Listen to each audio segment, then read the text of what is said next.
Hello, and welcome to Forever a Girl Scout, the official podcast of Girl Scouts Louisiana East.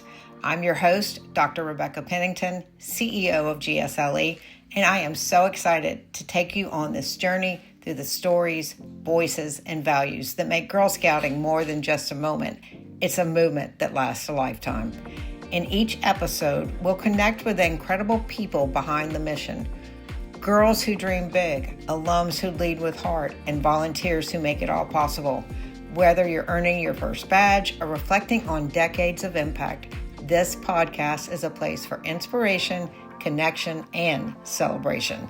Because being a Girl Scout isn't just something you were, it's something you are. And here, we're reminding the world that we are forever a Girl Scout. Let's get started. I am so happy to be recording our first episode.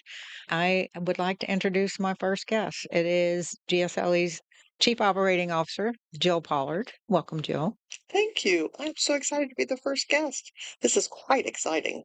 Well, I'm very delighted to have you on. The reason I invited you to be the first guest is because part of what I want to demonstrate with our guests moving forward on the podcast is the impact that Girl Scouting has on the lives of girls. And what better way to do that than to invite alums or others who've had a close connection to Girl Scouts to tell stories of how they have seen Girl Scouting impact in a positive way the lives of girls and those we serve.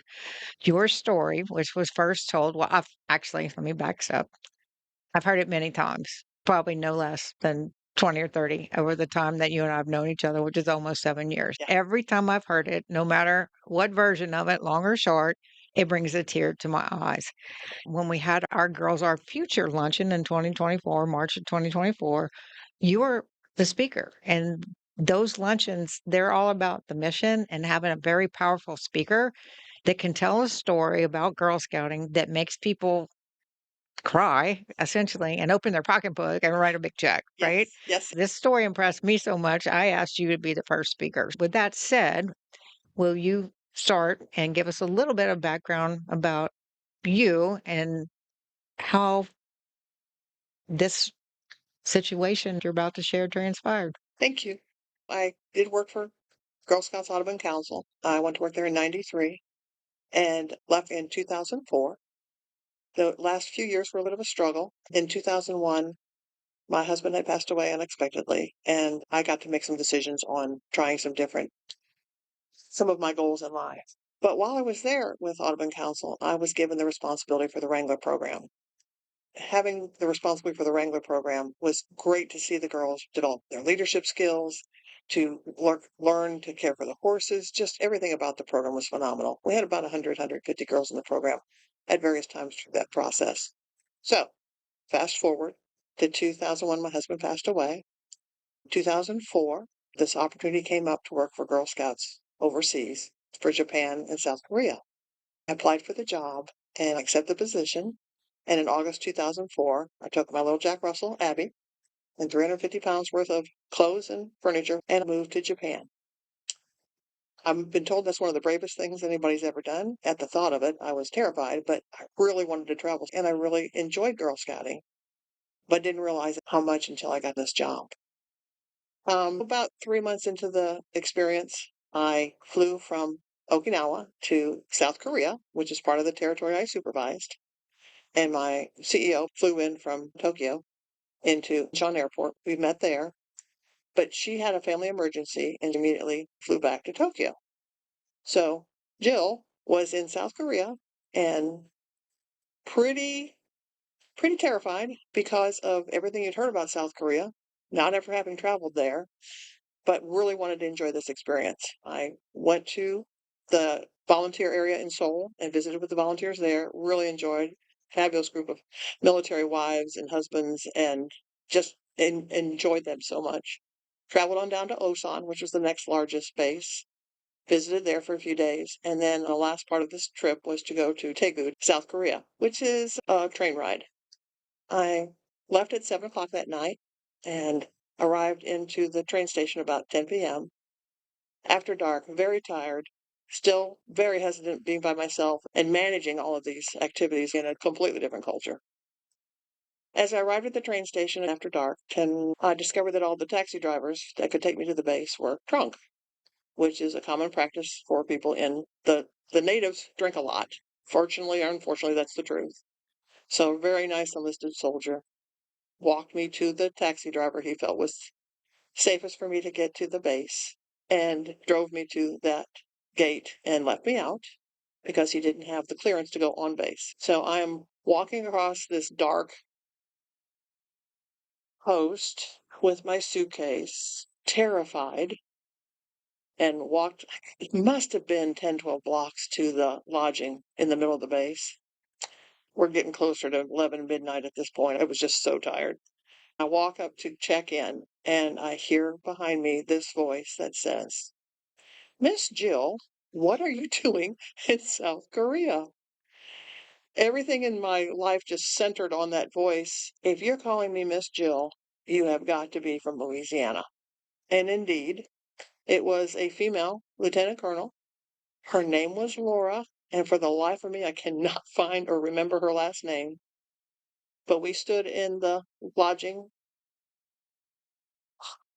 entrance and talked 15 to 20 minutes, and she shared with me about her experience with Girl Scouts Autumn Council, the Wrangler program, and me, and how much that made a difference in her life, what she had learned from the Wrangler program, how much she appreciated me and the Girl Scout program, and what it had done for her in her life. Because of all of that, she had gone on to West Point. She was there as a second lieutenant. Everything that she was a success as, she attributed to being the Girl Scout with the Wrangler program as well. It was such a impactful moment for me. I was no longer terrified. I would know I'd made the right decision. I just really embraced the experience, and it's continued to move me to be successful with Girl Scouts, but more importantly, to make sure that every girl we interact with has at least some part of the experience that Laura had had. So, how long did you end up staying there after you had that? Experience. The contract was originally for 3 years, and you can elect to stay another year and then another year. So I stayed the full 5, and they had to almost put me on the plane to get me to leave because it was phenomenal. And working with the military, those girls, and we bring it back here and see it every day at GSLE, the benefit of the program for these young ladies. It's one of the most treasured experiences I will ever have. Oh, Well, thank you again for sharing it. And it brought a tear to my eye once again. So, you can't remember Laura's last name. We decided when we were planning for the luncheon, how wonderful would it be if we could find Laura yes, and invite her yes. and then introduce her after you told your story at the luncheon and talk a little bit about that search. I need your help. We need your help. I looked on every Wrangler website, Facebook. I did a reach out to everyone I've ever met in Girl Scouting. There's a lot of people left. I even went so far as to join the West Point alumni family Facebook. My nephew's a graduate from West Point. I had him look. We just can't find her. I have probably called 20 women named Laura that went to West Point, and it's not them, but they're all really hopeful that we do find her. So going forward, Well, my goal is to find Laura and have her on this podcast to follow up with your story. So, anyone who's listening who's an alum from that period who thinks they know who Laura is, we are looking for Laura. looking for You're Laura. going to hear this as a recurring theme. Probably as I wrap up each episode, like, has anyone found Laura? Please let us know because we Yes. want Laura to come on and talk about and finish the story that Jill Yes. started and about the impact that Girl Scouting had on her. If anyone knows where Laura is, you can email me directly at rpennington@gsle.org. We would love to find her and reconnect. I'd really like to close that loop in my life. I know how successful she was then, and I'm looking forward to hearing how successful she continued to be. So I'd really like to find her. All right. Okay. Thank you. All right. So I'm going to ask Jill to share another story, which she also told at the luncheon. It was somewhat of a fundraising challenge on the end. It has a lighter tone, but again, please share that. I think anybody who was in the Wrangler program can relate to this. For those that know me, know that I like to understand processes. And when I'm put in charge of something, I like to understand it so that I can make sure that I'm managing it properly. So when they gave me the responsibility for the regular program, oh gosh, in late 90s, I decided that I needed to know how to ride a horse. I'm in my 70s now, but I was in my 40s then. I went to Breck Farr Park and decided to take horseback riding lessons there. I wanted to do it quietly and secretively from the wranglers so that they didn't know what I was talking about, and then I could manage them successfully and know when they were doing something they shouldn't do. I wanted to be of help to the program, and I knew that was the best way for me to completely understand what the girls were going through and what our horses need to go through. So, being 6 foot tall, the horse they gave me was Dolly, a small Belgium mare. My nose was at the top of her back, which probably was 17 hands, if I remember correctly. And she was for a strong beginner. Frankly, it was like turning a Mack truck to get her to turn, but it was a lovely experience. And my instructor was one of our former wranglers, and we really had a good time. I did the tacking of the horse, the mount, dismount, and then putting the equipment away and putting her away at the end of every session. So I've been doing this for a couple months, and I was in the show arena at Breck, and everybody that knows that facility knows what that big arena looks like. The instructor had to go out in the parking lot. There was a bunch of noise going on, and she wanted to figure out what was going on. We found out later that somebody was breaking into cars or something awful was going on. She left, and I said, I'll be fine. I'll take Dolly around one more time, and then I'll dismount, put her up. Okay, Miss Jill, you'll be fine. So I did that. I stopped her, and I started going through my processes of dismounting. I kicked off my stirrup, leaned over, swiveled, and I dropped. As my toes touched the dirt, I realized my underwire bra was hooked on the saddle horn. And I was attached to the saddle on this 17 hands horse. And I, of course, have tied the saddle so tight because I'm not going to be one of those people where the saddle flips over and you're dropped on the ground. Because again, I'm in my 40s and I don't like bruises.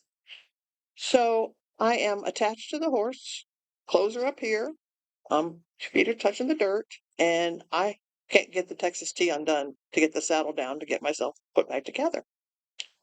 So Michelle, the instructor, comes around the corner and starts walking towards me on this other side of this huge arena, and she's yelling, Miss Jill, are you okay? Shh, shh, come here, come here. She walks, a couple more yards in, closer to me. Again, Miss Jill, are you okay? Shh, come here, come here. Grab Dolly's reins. What? Please. So she walks around, grabs the horse's reins. She goes, What's wrong? I said, My underwire is attached to the saddle horn. Oh my goodness. So when she got a hold of the reins, I finally was calm enough to undo the Texas T, pull the saddle down, disengage my apparel, put everything back where it belonged, walked around to the front of that horse, kissed it full on the mouth, because any horse that would stand still for that is a great horse. My instructor, Michelle, says to me, Are you going to come back this week? And I said the same thing to her. Any horse that would stand still for that, oh yeah, I'm coming back. I continued riding lessons for a bit longer and got pretty good at it, but that story was shared with one of our board members who happened to be the HR director at the time for Breck. And so she put a little article in her newsletter for Breck. If you ever want to get hooked on horses, you call Jill Pollard at Girl Scouts. So that's been quite an interesting story that I share. And the Wrangler team and the girls heard about it. So they thought that was hysterical. They were aware of Dolly, but it taught them that you overcome any kind of adversity and learn through failure. I will never, ever have that happen again. Everyone I know of dismounts with their hands over their heart so that they don't have the same problem that I had. It was lovely experience, but won't ever do it again. Well, can you share how we use that experience and that story at the luncheon as a fundraising challenge? I did share this at the luncheon also as a challenge, and it was a $10,000 challenge that for anybody that wrote that $10,000 check, I would bring a horse to their business and I would reenact my hooked on horses experience for them, and they could take pictures, put it on Facebook, put it anywhere, because that would be worth the $10,000 for our girls and the benefit to our girls. So I am unashamed of what happened. It was a great experience, and I will demonstrate it to everybody. So everybody get their checkbook out because it will be a really funny experience for you and anybody in your business to see me get hooked on horses one more time. In other words, the challenge still stands. Absolutely. So anyone who's listening, they want to see Jill demonstrate how to get hooked on horses, write a $10,000 check and we will have her there with the horse. All you have to do is be there to see the demonstration. And I'm in my 70s now, so write that check. Yes, please, because I will come do it. And it's for the girls. Thanks so much, Jill. I really appreciate you sharing your stories today. I just think it demonstrates you have a great love for Girl Scouting. I mean, you've been associated in some form or fashion as a volunteer staff member Yes. for, I think, over 40 years. Yes. So I appreciate that. So Yes.